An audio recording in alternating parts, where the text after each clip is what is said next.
The proem. Careering chargers, thundering swift, dispatch my heart to places only hearts can match. Then destinies, far out in front, fast speed me down a road of song, whose windings feet the knowing man through every village found. This way conveyed I came, for coursers crowned with wise renown advanced my speeding heart along, outstretching far my quickening cart. Fair maidens led the way. From out its shaft the axle sent a whining cry abaft, hot, burning under constant friction, bright within fast flickering hubs. For in their flight to ills whirled the axle on a lathe, as fleet Heliads caress and bathe my car with dawning light, abandoning dark realms of night to seek their father's ring of light. While turning back, with regal hand, smooth veils from fair faces right there stand. Twin lofty gates dividing the way of night from day, a lintel and sill of stony might encase them strong on either side, while doors of massive sweep and sway fill up with force their heavenly frame, and painful justice holds, with pain, dispensing woe, both locking bolts. But gently urging maidens urge their way with softened words, and quick she thrust away for them the bolt.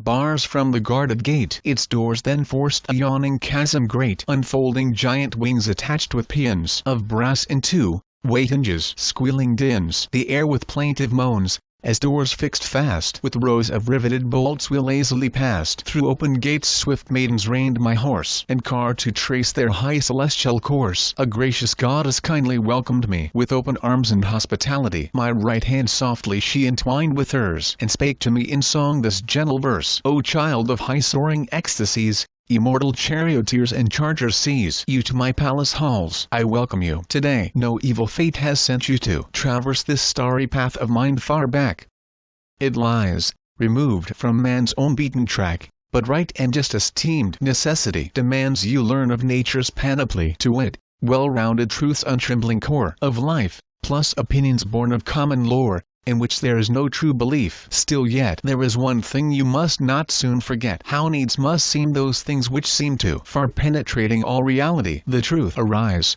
I say, take home my warbling lays to hear afresh. These are the only ways a thinking man should seek. One claims quite free that being is, and is not to be. She is persuasion's path, attending truth. The other, in opposite vein, retorts forsooth there is no being, there must not ever be. This path, I say, you'll never learn to see, for neither can you know non-being, a sheer impossibility, nor phrase it clear. For thinking and being are one and the same. Behold within your mind's own deepening frame those presences steadfastly fixed, yet all removed from obviousness. For never shall these beings dissolve their ineluctable hold on being, whether scattered manifold across the cosmic all, or packed into a rounded ball. For, where I start, there too shall I again return self-same. Now you must say and think that being exists as true necessity, since being is to be, but nothingness and possibility. I urge you now to contemplate these lays, for from the first path's search I block your gaze. Far off her winding course have mortals strayed, alone in ambiguity, dismayed mid nothing seen nor known. For helplessness drives on the mind far, wandering their heart's abyss. They carry on both dumb and blind, amazed, confused, these feckless tribes, who wholly dazed, adjudged to be and not to be the same, yet not the same, a backward turning game, the path of all. So never be seduced by thoughts that nothing's equal being's reduced. Blot from your thought this course, raise high offense. Don't let old habits, harsh experience, propel you headlong down this fruitless path, but close your blinded eyes, your ears with wrath of worldly sounds beset, and stay your tongue to judge, by reason's aid alone, among the paths my strife-filled reputations rive. Thus only one pathsmith remains alive, the one that claims that being is.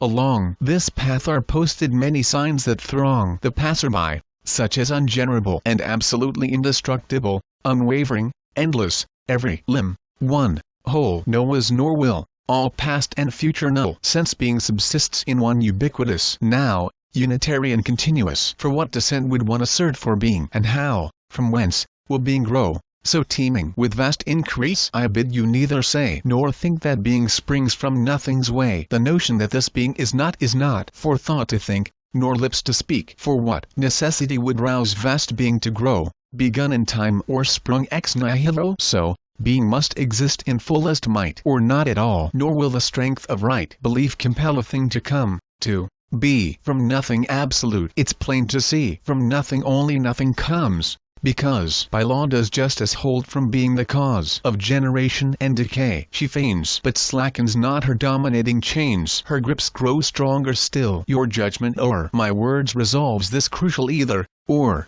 reflect it to your very core.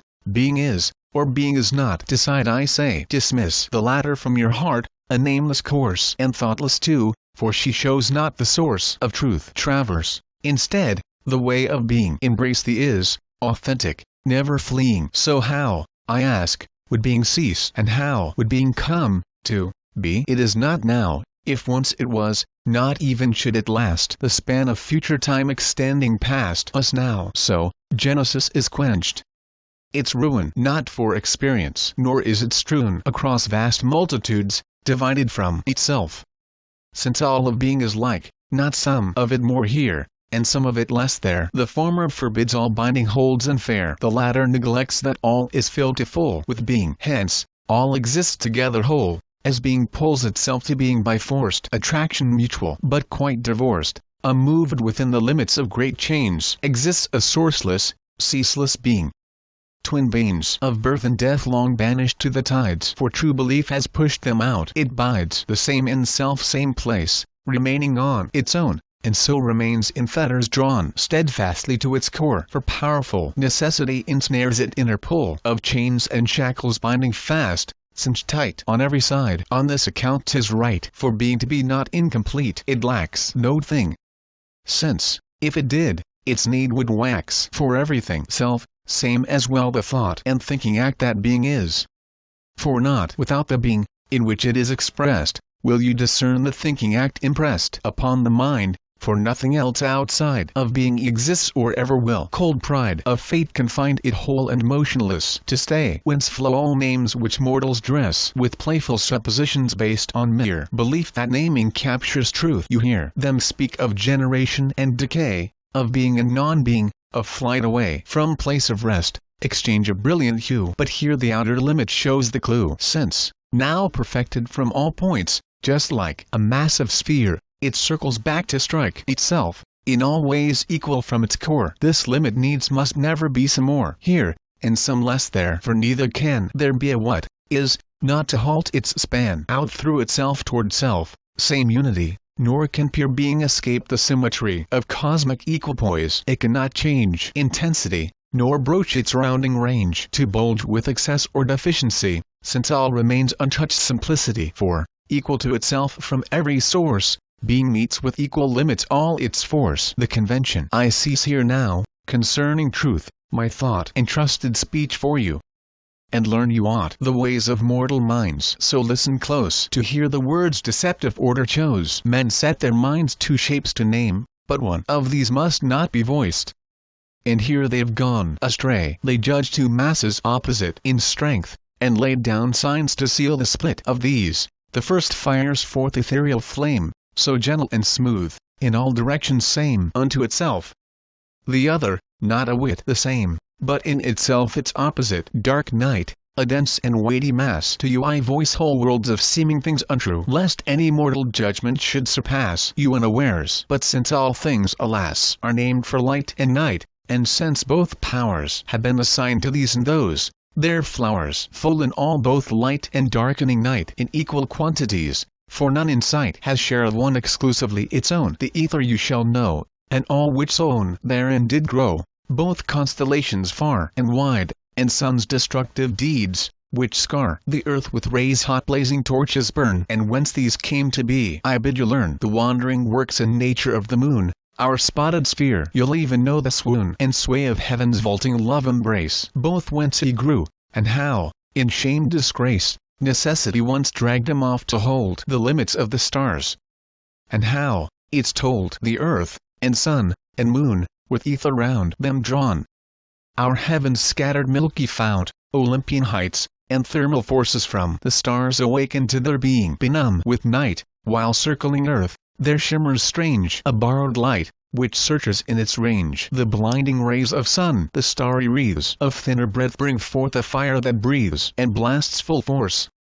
The ones beyond cloud black with darkest night, but still afar shine back their share of shimmering light. And in their midst there lives the goddess Destiny, who sits in queenship over all. For intercourse of lovers mixed, and loathsome pangs which course the womb, she rules over all. She sent the woman off to mate with man, and bent it back for man with woman to mate again. And Eros first she destined to begin the lineage of the gods. And when a man and woman intertwine to seal the plan of passion's love affair, a life force forms from blood diverse, which courses thick and swarms the veins to fashion bodies well produced, of tempered forces born. For when, once loosed, life's forces clash in strife upon the sown seed, no unity will they have grown within the body mixed, and curses shall vex their growing child with indeterminate sex. But when love's seeds implant themselves upon the right side of the mother's womb, they spawn new baby boys, but on the left they yield girls. For just as each one holds, concealed within, some mix of light with darkest night, which rushes through their wandering limbs, so might exist the mind of man. For wisdom's seat persists the same for everyone you meet, a nature growing in the limbs. Since thought is marked by greater growth, and so the lot of all there is or ever was I have shown to you according to opinions known. But, after they've grown, they'll cease to be their names, but signs are fixed by man's decree.